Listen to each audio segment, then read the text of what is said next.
आज का दंगल हम भारत के सबसे बड़े विवादित कानूनों में एक वक्फ कानून पर करने वाले हैं। देश की संसद ने कई बरस की तैयारी, बातचीत, जनसंपर्क और संसद की संयुक्त समिति में चर्चा विमर्श के बाद वक्फ कानून बनाया। इस कानून को लेकर देश में सांप्रदायिक, राजनीतिक, नैतिक और संवैधानिक सवाल भी उठाए गए। तमाम विरोध प्रदर्शन हुए, संसद ठप रही, सड़कों पर भी कई प्रदर्शन किए गए, जगह जगह पर रैली, कार्यक्रम तक हुए और फिर मामला सुप्रीम कोर्ट तक पहुंच गया। सुप्रीम कोर्ट में दो चीफ जस्टिस की बेंच ने जिस वक्फ कानून से जुड़े मामलों पर सुनवाई की थी, उसमें मौजूदा चीफ जस्टिस की 3 जजों की बेंच ने आज एक अंतरिम फैसला सुनाया। नए वक्फ कानून को लेकर सुप्रीम कोर्ट में 10 से ज्यादा राजनीतिक दलों, कुछ एनजीओ और मुस्लिम संगठनों की ओर से 20 से ज्यादा याचिकाएं दायर की गई थी। इन याचिकाओं पर सुनवाई करते हुए सुप्रीम कोर्ट ने 128 पन्नों का अंतरिम फैसला सुनाया। इसमें 19 पन्नों में याचिकाकर्ताओं के वकीलों की दलील है, 34 पन्नों में सरकारी वकीलों की दलील है और इसके बाद अदालत ने वक्फ से जुड़े पुराने 6 कानूनों का जिक्र भी किया हुआ है और मौजूदा वक्फ संशोधन कानून की 12 धाराओं की व्याख्या के बाद फैसला सुनाया हुआ है और वो फैसला ये है। नए वक्फ कानून की धारा 3 खंड आर में जो वक्फ करने वाले जो 5 साल पुराना प्रैक्टिसिंग मुस्लिम होने की शर्त रखी गई थी, यानी 5 साल तक अगर आप मुस्लिम धर्म की प्रैक्टिस करते हैं तभी आप वक्फ कर सकते हैं प्रॉपर्टी, ये जो नए कानून में रखा गया था, उस पर अदालत ने कहा है कि जब तक प्रैक्टिसिंग मुस्लिम की पहचान के नियम नहीं बनते तब तक इस धारा पर रोक लगी रहेगी। इसके बाद नए कानून की धारा 3C उपधारा 2, जिसमें नामित अफसर की रिपोर्ट पर यानी कलेक्टर की रिपोर्ट पर सरकारी संपत्ति को वक्फ संपत्ति घोषित करने का निर्णय का प्रावधान है, इस प्रावधान पर भी अदालत ने रोक लगा दी। फिर नए कानून की धारा 3C की उपधारा 3, जिसमें नामित अफसर वक्फ विवाद की सूरत में संपत्ति को सरकारी मानकर राजस्व अभिलेख में सुधार करके सरकार को रिपोर्ट दे सकता था, उस पर भी अदालत ने रोक लगा दी। अदालत का कहना है कि ये सरकारी अधिकारी ये तय नहीं कर सकता।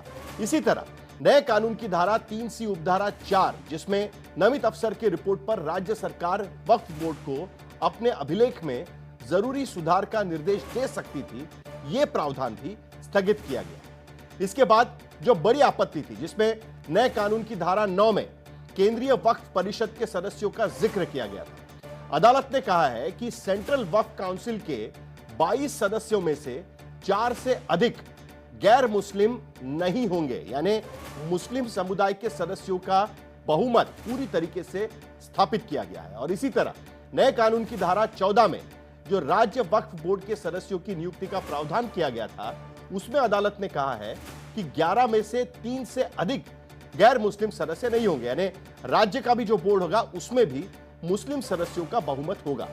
नए वक्फ कानून की धारा 23 में जो राज्य वक्फ बोर्ड का सीईओ यानी पदेन सचिव का जो पद है, उस पर भी अदालत ने साफ कर दिया है कि यह सीईओ यथासंभव मुस्लिम समुदाय से ही होना चाहिए। एक बड़ी बात है, सुप्रीम कोर्ट ने अपने फैसले में यह बात कही है कि वक्फ ट्रिब्यूनल के फैसले और हाई कोर्ट में अपील के फैसलों तक वक्फ को किसी संपत्ति से बेदखल नहीं किया जा सकता, यानी उस संपत्ति से जो आमदनी होगी वो वक्फ बोर्ड के पास ही दी जाएगी, नहीं राजस्व और वक्फ बोर्ड के लैंड रिकॉर्ड में कोई तब्दीली की जा सकेगी। यानी जब तक फैसला नहीं होता तब तक उसका रजिस्ट्रेशन नहीं बदला जा सकता। फैसला होने तक तीसरे पक्ष को भी दावेदार नहीं माना जाएगा। तो एक तरीके से पार्लियामेंट ऑफ इंडिया का जो डिसीजन है उसको कायम रखा। एक जो प्रैक्टिसिंग मुस्लिम का जो मामला है उसको हम लोग देखेंगे, रूल्स में भी क्या उसका रखना है। तो इससे साफ है कि जो कानून पारित हुआ वो कानून वैध है। अब उसके कुछ प्रोविजंस पे जो स्टे किया है उस पे निश्चित तौर से सरकार उस पे विचार करेगी। जो सुप्रीम कोर्ट के फैसले उसके आलेख में उस पे कार्रवाई करेगी। कांग्रेस का जो 2013 का अमेंडमेंट था उसके तहत बोर्ड में तमाम भ्रांतियां थी, तमाम गड़बड़ियां थी, तमाम लूट हुई थी, तो अब लूट नहीं होगी, पारदर्शी तरीके से बोर्ड चलेंगे। सुप्रीम कोर्ट के इस फैसले को लेकर दोनों ही पक्ष जीत का दावा कर रहे हैं। सरकार कह रही है कि अदालत के फैसले ने कानून को लेकर फैलाए जा रहे दुष्प्रचारों को ध्वस्त कर दिया है। तो याचिकाकर्ता कह रहे हैं कि कलेक्टर राज और गैर मुस्लिम सदस्यों को लेकर अदालत ने उनकी आपत्ति सही मानी है। तो अभी जो भी न्यायालय का जो फैसला है हम लोग स्वागत करते हैं। वक्फ के अंदर नॉन मुस्लिम को उन्होंने अलाउ कर दिया है। ना तो इस्लामिक कानून नॉन मुस्लिम जानते हैं और ना ही मुसलमान हिंदू पर्सनल लॉज को जानते हैं। आज सर्वोच्च न्यायालय के द्वारा वक्फ अमेंडमेंट एक्ट 2025 पर जो भी इंटरिम इंजंक्शन ऑर्डर आया है ये स्वागत योग्य है, सुकून देने वाला है, लेकिन मुकम्मल तौर से संतुष्ट करने वाला नहीं है। न्यायालय द्वारा आज का जो फैसला है ये इस बात को साबित करता है कि ये फैसला जो मोदी सरकार ने मुसलमानों पे थोपने की कोशिश की थी, लादने की कोशिश की थी, दरअसल ये मुसलमानों के अधिकारों का हनन और अतिक्रमण था। में सुप्रीम कोर्ट ने जो अपना इंटरिम जजमेंट दिया है उसमें हम लोगों की जो डिमांड थी कि इस पूरे एक्ट को स्टे किया जाए, ऐसा नहीं हुआ है। लेकिन उसके बावजूद भी कई ऐसे अहम बातों पर, ऐसे अहम प्रोविजन पर कोर्ट ने स्टे लगाया है। तो वक्फ संशोधन कानून को लेकर दोनों ही पक्ष अपनी अपनी ओर से जीत का दावा कर रहा है, लेकिन दरअसल दर्शकों को यह समझना जरूरी है कि इस वक्फ कानून को लेकर क्या कानूनी और संवैधानिक सवाल उठाए गए थे और याचिकाकर्ताओं की क्या मांग थी। अदालत के फैसले में जिक्र है कि तमाम याचिकाकर्ताओं की अर्जियों पर गौर करने से पता चला कि सरकार ने जो वक्फ संशोधन कानून बनाया है वो संविधान के अनुच्छेद 14, 15, 19, 21, 25, 26, 29, 30 और 301 के खिलाफ है। यानी कुल मिलाकर उनका यह दावा था कि संविधान की कई धाराओं के खिलाफ, आर्टिकल्स के खिलाफ दरअसल यह कानून बनाया गया है, जिसमें आपको स्वतंत्रता मिलती है आपके धार्मिक फैसले करने की, क्योंकि इसमें 1995 के कानून की धारा 3R, 3C, 3D, 3E, 9, 14, 23, 36, 104, 107, 108, 108A में संशोधन कर दिया गया था और यह तमाम संशोधन नए वक्फ कानून के सेक्शन 49A, 49B, 5, 10, 12, 16, 21, 43, 44, 45 के तौर पर रखे गए थे, जिनको लेकर अदालत में चुनौती दी गई थी। वक्फ कानून के खिलाफ अदालत तक पहुंची तमाम 21-22 अर्जियों की शुरुआती परख के बाद सर्वोच्च अदालत के मुख्य न्यायाधीश वाली 3 जजों की बेंच ने 3 मुद्दों की पहचान की थी।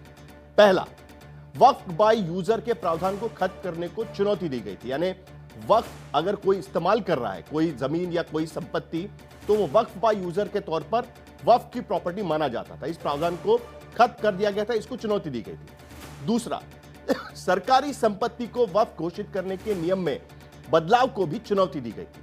और तीसरा, सेंट्रल वक्फ काउंसिल और राज्यों में वक्फ बोर्ड की सदस्यता में गैर मुस्लिम सदस्यों को शामिल करने के प्रावधानों को भी चुनौती दी गई। अदालत ने वक्फ से जुड़े भारत में बनाए गए अब तक के तरह तरह के कानूनों और संवैधानिक अधिकारों और मूल्यों की परख के बाद जो फैसला दिया है, उस फैसले से यह भी साफ हुआ कि नया वक्फ कानून पूरी तरह गलत नहीं है। यानी जो दावा पिटिशनर्स की तरफ से किया गया था कि पूरी तरीके से यह कानून रद्द होना चाहिए, वो नहीं माना है। राजनीतिक फायदे के लिए प्रचारित किया जा रहा था, यह भी अदालत ने नहीं माना है। अदालत ने अपने फैसले में कहा है कि वक्फ वही कर पाएगा जो उस संपत्ति का मालिक होगा। यानी आप पहले उस संपत्ति आपके पास होनी चाहिए, तभी आप उसको वक्फ कर पाएंगे। यानी नए कानून की धारा 3R सही है।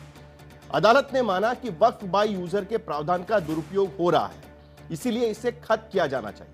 यानी नए कानून की धारा 3R1 को सही माना है, लेकिन उसके बावजूद यह भी कहा गया है कि 1 अप्रैल 2025 तक जो registered Waqf by user properties है, उन्हें उसे टच नहीं किया जा सकता। यानी रिट्रोस्पेक्टिवली पहले से यह धारा लागू नहीं होगी। अदालत ने कहा है कि सरकारी जमीन को वक्फ घोषित नहीं किया जा सकता, इसीलिए नए कानून की धारा 3C1 और 2 ये भी सही है। अदालत ने यह भी माना कि संरक्षित धरोहर वक्फ नहीं हो सकता, इस तरह नए कानून की धारा 3D भी सही है। फिर अदालत ने यह भी कहा कि ट्राइबल या शेड्यूल्ड इलाके वक्फ नहीं घोषित किए जा सकते।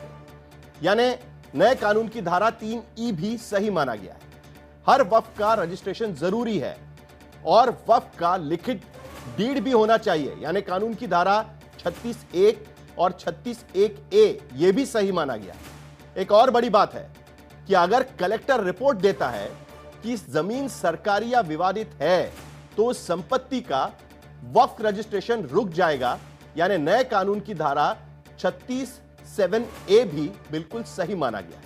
इसी तरह अगर वक्फ संपत्ति घोषणा के 6 महीने के अंदर वक्फ बोर्ड में रजिस्टर नहीं होती है तो अमान्य हो जाएगी, यानी लिमिटेशन एक्ट भी यानी धारा 36(10) भी बरकरार रखी गई है। इसी तरह गैर सरकारी वक्फ नहीं कर सकता, यानी धारा 43 भी बरकरार रखी गई है। और सबसे बड़ी बात, नए कानून की धारा 44 के तहत वक्फ के विवादों में केस दायर करने के लिए लिमिटेशन एक्ट लागू रहेगा, यानी तय मियाद के अंदर ही आप मुकदमा कर सकते हैं। और अदालत ने यह भी कहा है कि इस कानून का कोई प्रावधान रिट्रोस्पेक्टिव इफेक्ट यानी पीछे के समय से लागू नहीं होगा। वक्फ बाय यूजर के मामले में भी अदालत ने यही कहा है। तो यह सारा मामला है और इसी पर आज के दंगल में हम चर्चा करेंगे।